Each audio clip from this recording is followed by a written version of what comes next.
Good afternoon. Welcome to Capital Account. I'm Lauren Lister here in Washington, D.C. These are your headlines for Wednesday, January 2nd, 2013.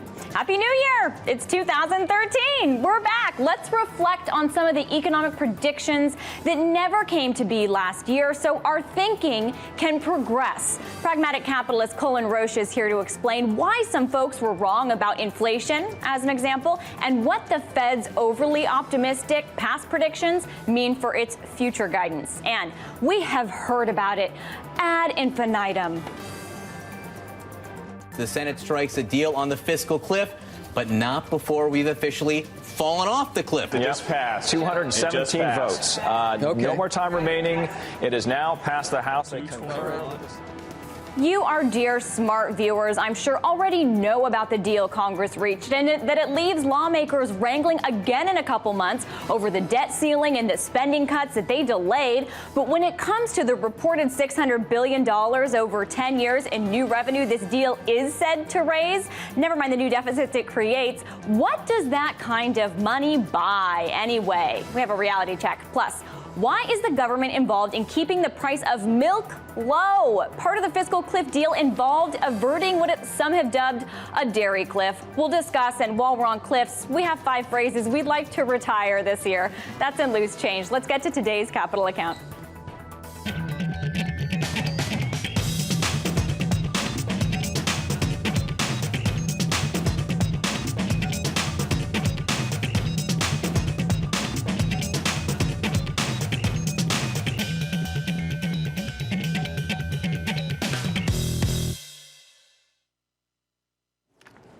So the fiscal cliff has been averted kind of by a deal that pushes more wrangling into the future by a few months. So I'll save you the play-by-play of the 24-hour cable network news that we are hearing and will continue to hear for at least the next few months. Let's move on to something actually interesting, though. For the most part, it is a new year, time to reflect on how we can be better in 2013 when it comes to the way we think about the economy, money, capitalism, QE, and just take an assessment of where we are heading into this new year, what we maybe got wrong last year. So Colin Roche is here to help us with that. He's founder of Orcam Financial Group and author of a blog you may know, Pragmatic Capitalist, or Capitalism, excuse me. So first, thank you so much for being on the show. We're happy to have you here. Hey, Lauren, how are you? Happy New Year. Happy New Year. So let's just a little bit touch on the fiscal cliff, and then we will move right past it. We didn't go off it exactly. Still more deal making to come in a few months on the debt ceiling and on those spending cuts that they pushed off in terms of the sequestration that was supposed to go through.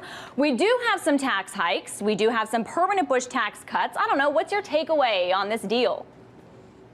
Yeah, so, I mean, I thought it was funny. I think Jeff Mackey from Yahoo Finance kind of put it the best. He said that both sides sold their soul for a deal that basically does nothing. And that's basically what has really been accomplished here, is a whole lot of nothing. I mean, at the end of the day, we did get the payroll tax hike, which was, is going to definitely put a little bit of a dent in people's spending, I think, this year. But ultimately, the potential downside was almost $600 billion from the 2013 deficit.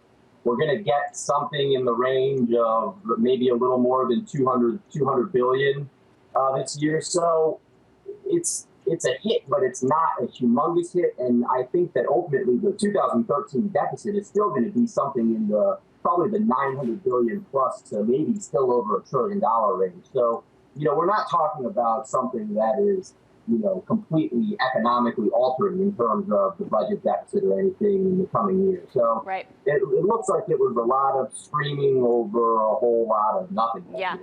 Well, what the deal did manage to do is help lawmakers avert headlines today of markets plunge hundreds of points on lack of fiscal cliff deal.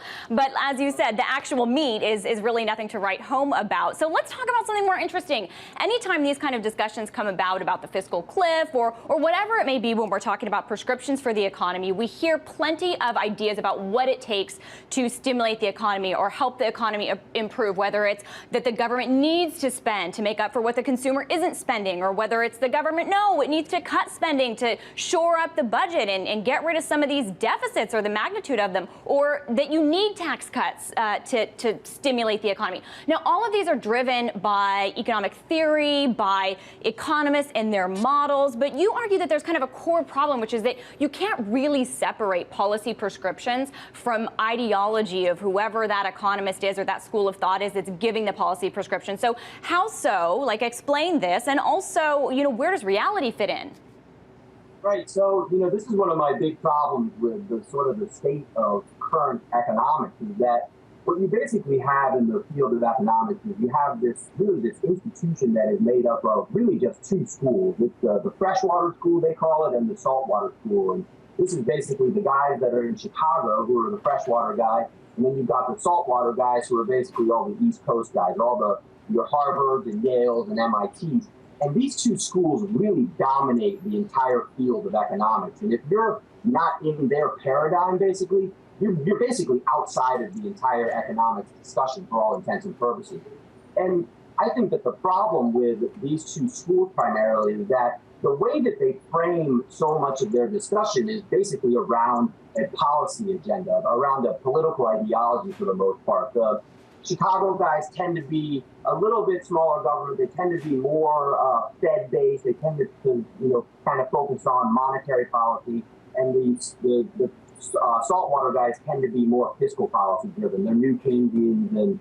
But the similarity between the two schools is that they all start basically with sort of the policy ideology, meaning that the monetarists always are focused on what the Fed can do to help the economy, whereas the Keynesians, for instance, are always focused on how the government, the Treasury in particular, can spend more money or implement some sort of counter-cyclical policy to help the economy. And what they both do, which I think is flawed, is that they both will make this policy agenda fit their view of the real world, regardless of how the real world works. Mm-hmm. So what I've kind of started to do with a lot of my work is I've kind of started to flip a lot of this on its head. And what we're trying to do with monetary realism is what we're calling it now. The school of thought that we've basically started is we're starting from the opposite view. We're starting from understanding the institutional design of the monetary system and really getting into the nuts and bolts of how the system is designed, how the system works, and really staying away from the policy agenda stuff. Sort of saying, look, this is how the world works. This is how the monetary system is designed. This is sort of the core institutional pieces, and this is the role that the institutions play. But we're not really, saying, okay, we think that monetary policy is better than fiscal policy or anything like that. We're just sort of saying, okay, the banking system is a core piece of the monetary system. This is how it works. This is how the Fed works in conjunction with that. So it's more of a descriptive focus. Right, you're focused on the descriptive rather than what we hear with so many schools of thought, which are both descriptive but also prescriptive, which you're saying you can't really then separate the ideology from that. So then tell us your reality. What are people missing about the monetary system and their version of reality that doesn't necessarily gel with what's going on?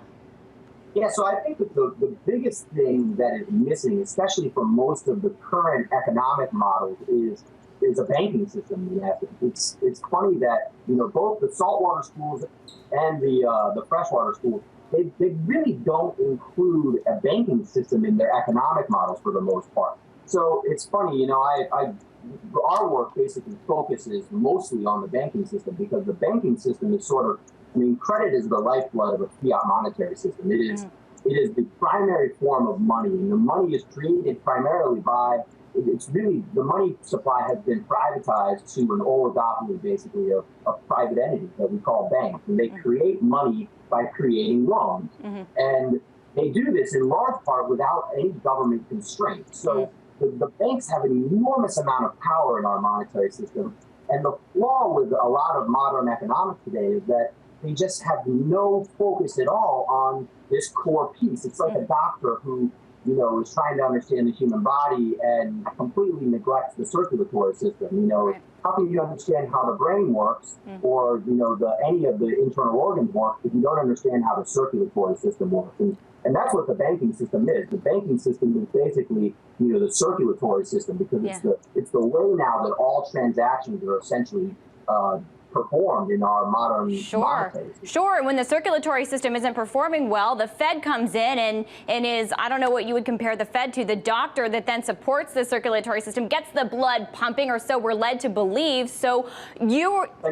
I couldn't hear what you said, but I'm sure it was very, very, very funny. I'll let you fully respond, because what then is the role of something like Federal Reserve stimulus or QE? What does that actually do? Because the idea is that gets the money to the banking system, which in theory should then lend the money out and get it to Main Street for businesses or individuals or whatnot. But what do you think then really is going on with QE?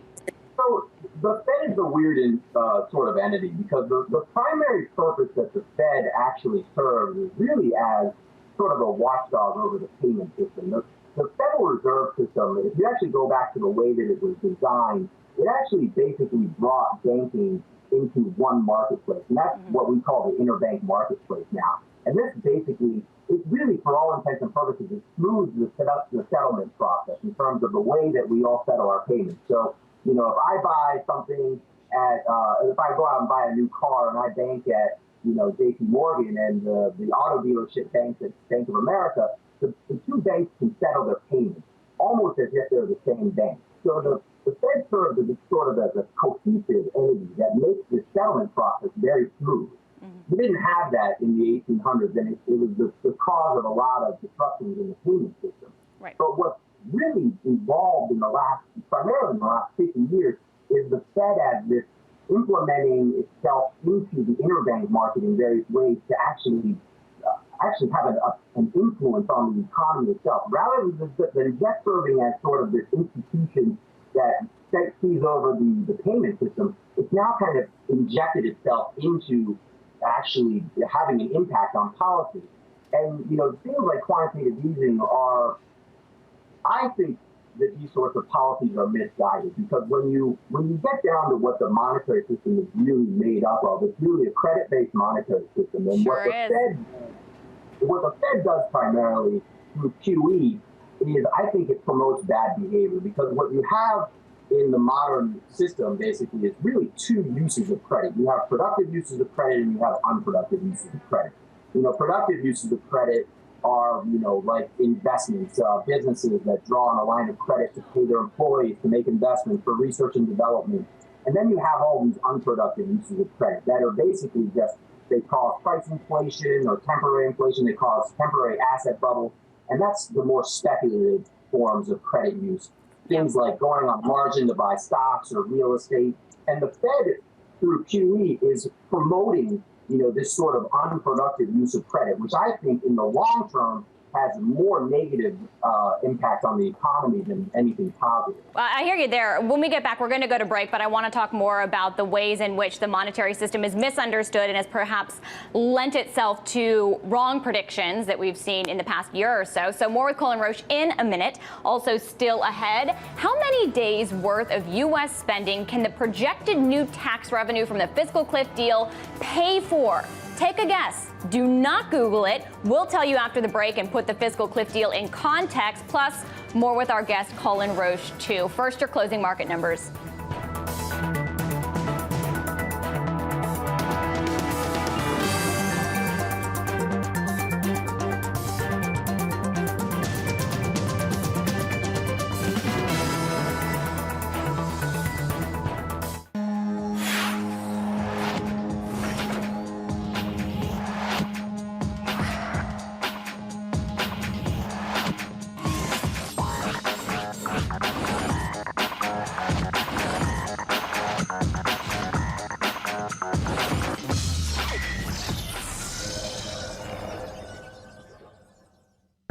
You know how sometimes you see a story and it seems so whole and complete, you think you understand it, and then you glimpse something else. You hear or see some other part of it and realize everything you thought you knew, you don't know?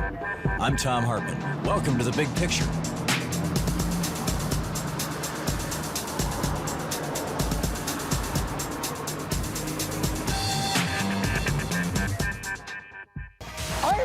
worst journalist in the world. The White House soup of the day, my favorite radio guy in Fort Lauderdale, it's minestrone chicken sausage.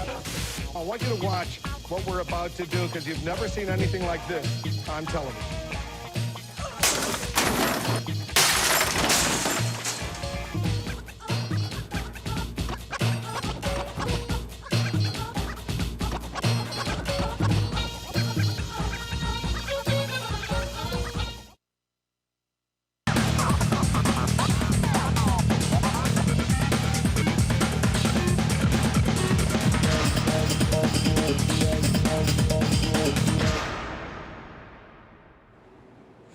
Welcome back. So we're talking about monetary mechanics, and this issue of monetary mechanics brings me to economic predictions that never came to be. With the Fed's unprecedented actions starting back in 2008 and since, we've had many a prediction for massive inflation. One that our guest was writing about was a gentleman named Robert Murphy, who made a bet in 2009, as the story goes, that headline inflation would hit 10% by January of 2013. That is now. It hasn't done so. Here's just a look at the Consumer Price Index for all urban consumers, just for a little context, so you can see that it's not anywhere near that mark. And we don't need to single this guy out, okay? Plenty of people thought this would happen. I'm sure there were many of bets like this. So what did these folks miss? And while we're talking about missing predictions, the Fed has missed the mark on plenty of its predictions, okay? Here are the Fed's forecasts of growth versus actual growth, okay, which would be more funny and less concerning to us if it weren't for the recent guidance that the Fed issued, which included, for example, that the committee currently anticipates that its exceptionally low range for the federal funds rate will be appropriate for at least as long as inflation is between 1 and 2 years ahead, is projected to be no more than a half a percentage point above the committee's 2% longer run goals. So I don't know what could be the impact of the fact that the Fed is inaccurate with its predictions, yet is basing its guidance on them. Let's ask our guest, Colin Roche, because we're talking all about the monetary system and how it really works and the role of banks. So, Colin, with that first issue of inflation predictions that we would have massive inflation by now, what did people kind of miss? Well, this kind of goes back to what we were talking about previously about understanding really the core of the monetary system, which in this case is understanding modern banking. And what a lot of people were saying back in 2008, 2009 was that there was going to be very high inflation because the Fed was flooding the monetary system with bank reserves, basically. And if you look back and, for instance, look at Robert Murphy's quote there, I think he says something like the reserves were going to get out into the banking system and out into the private sector. And this is really a core misunderstanding of the way that the interbank system actually works. When the Fed implements quantitative easing, what they're really doing is they're swapping treasury bonds for bank reserves. And the key piece to understand in all of this is understanding that when banks make loans, they don't do so based on their reserve position. They do it based on really their capital position. And if you look at what QE does, QE through swapping T-bonds for reserves actually doesn't change the capital position of the bank at all. So giving a bank more reserves doesn't make it more able to make loans in the future. And 30 seconds, Colin, I'm sorry, I just have 30 seconds before we go. I just really quickly want to ask you if we should be concerned about Ben Bernanke and his colleagues at the Fed's wrong predictions. Yeah, well, I think that, the big problem with the Fed is that, a lot of these guys, for instance, Ben Bernanke has actually very little actual banking background experience. So, you've got a guy running the Federal Reserve right now, the most important bank in the world, and he's not actually a banker by experience. He's more of an academic. So, you've got someone who's got very little real-world experience who's really steering the most important central bank in the world. And, he's steering the interest rate policy based on his ability basically to estimate or predict what the economy is going to do in the future. And I think that the record sort of speaks for itself there. I mean, the Fed has a very poor track record of predicting the future, just like most economists do. And I think that that's central to, one of the issues around why Fed policy has not worked, because these guys tend to be bad prognosticators of future outcomes. So it doesn't bode well for the future, but we're happy that you're here to explain what people should know looking forward. I appreciate it. Colin Roche, founder of Orcam Financial Group, and he is the pragmatic capitalist. Thanks, Lauren.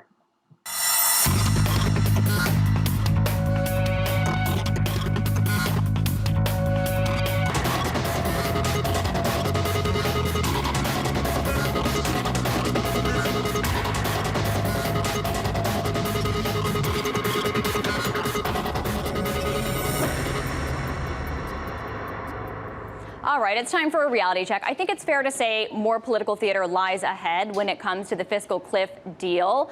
But let's just quickly touch on it. Okay, when it comes to the tax hikes that were passed by Congress as part of this deal, those are set to raise $600 billion in new revenue over the next 10 years. That's according to the Wall Street Journal. But just to put it into perspective, what does $600 billion over 10 years actually buy? Because it's important to know that, right? So let's put it in a little perspective. 1 year's additional revenue from this $600 billion, so that's $60 billion, could cover the U.S.'s current expenses for how long? Oh, at $10.5 billion, that is less than 6 days. That is 5.7 days, according to Tim Phillips of townhall.com, who crunched the numbers. Or the additional revenue, if you started saving it for about 5 years, so halfway through that 10-year projection, you could pay for the F-35 fighter plane program, which will clock in at $331 billion, according to Forbes, citing the Defense Department in 2012 dollars. So halfway through, you can get to that number of one plane program. Warning, we have not adjusted these numbers for inflation based on any expectations of inflation, but hey, these are estimates to begin with, so let's just keep having some fun. So at the end of 10 years, if you saved all of that money, the $600 billion in additional revenue, you're really good, you saved it, you didn't spend it, you could pay for 1 year of defense spending after all that saving. 1 year, at least as far as we can tell from projections that in 2022 defense spending will be $618 billion. That's under Obama's budget estimated by the CBO and the Office of Budget Management. And after 10 years saving all that dough, it will almost pay for the federal spending on the net interest on America's debt, which is estimated to be $743 billion in 2022. Again, this is according to CBO and OMB based on Obama's budget. Finally, the $600 billion, if you save that all, could pay less than 1/6 of the $4 trillion deficits the CBO says this deal is also likely to create because it makes most Bush tax cuts permanent. So much for curbing our national debt. Just a quick reality check for you.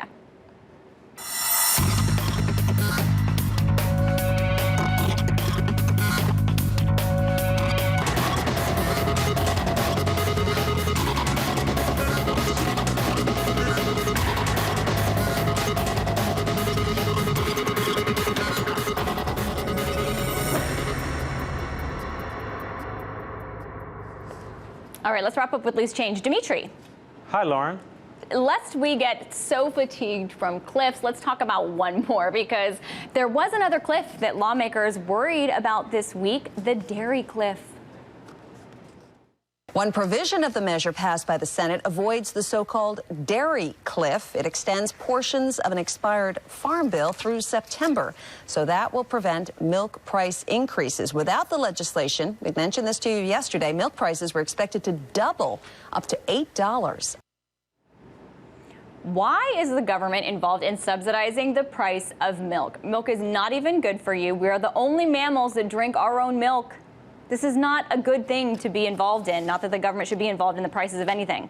You mean we're the only mammals that drink other mammals' milk? Yes, that's what I meant. Yeah. We drink our own milk. It's ridiculous. When we're babies. We rail against subsidies here all the time. The subsidies in the farm industry go back at least as far as before, right prior to the Great Depression when the farm industry and agriculture was hit hard before the crash of 29. And this is a disaster, and I'll tell you what. I'm talking about Dairy Cliff. Yeah, let's hear it. The methane hot air balloon bubble, because the reality is that these subsidies for milk, I've seen reports that 60%, of humans cannot digest milk, are lactose intolerant. Yeah, okay, we are not built to digest milk. So we're subsidizing human farts. Plus cows apparently fart like crazy. Okay, I've seen reports that there's a huge concern that farts could actually be, from cows, methane, could actually be contributing to global warming. So they're creating these fart capturing devices that they put on the backs of cows and they plug them in, and then that methane gas goes, and somehow it's basically a threat to global warming. So we're subsidizing global warming. I'll tell you one thing. Sandy is these cows. You know the proverbial butterfly in Asia? Yes. It's like the cow in Iowa, or wherever these cows would be in, like California. California, happy cows. Where you're from. Right. Farting cows, though, not happy farting cows. Well, I'll tell you, when you're talking about the methane bubble, that is one bubble you would really not want to be on the wrong side of when it pops. Especially if there's a guy with a lighter standing underneath behind the cows. Okay, The cows. Blow it all up. Okay, let's move along from the fart jokes. Okay, so milk may be saved, but according to the website Deal News, here are products that will not be saved from price increases in 2013. Now, this is a list of 12. We'll just give you a couple. Groceries, okay, food costs expected to rise. Remember, we had a drought. This really, impacted food prices. Another one, copper prices rise, which could impact the price of beer. No, it's okay. You can drink wine, drink milk instead.